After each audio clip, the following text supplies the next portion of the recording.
Okey.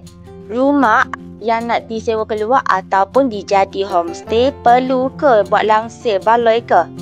Boleh je, asalkan awak tahu apa yang boleh jimat, apa yang tak boleh jimat kalau awak nak dia lebih tahan lama. Jom kita pergi tengok apa dia. Trek langsir ni benda yang paling tak boleh jimat. Saya pernah jumpa satu customer, dia pergi pasang trek langsir jenis murah-murah. Tak sampai berapa bulan dah sangkut-sangkut dah. Dalam rumah dia sewa keluar tu tiap-tiap hari orang pakai langsir kan. Jadi macam trek kita yang paling basic pun heavy duty, boleh tahan bertahun-tahun. Asalkan you heavy duty. Benda yang boleh jimat pula ialah yang dekat tangan saya ni.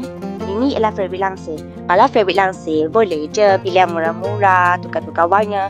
Tapi jangan pandang rendah dekat fabric langsir kita yang jenis murah.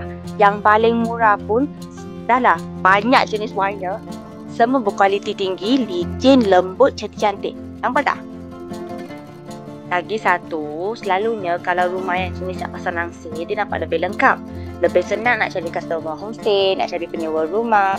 Sebab masa masuk dia rasa selesa. Rasa nak stay je dekat rumah tu kan? Dapat belajar something? Kalau rasa ada soalan lagi, boleh tanya dekat bahagian komen.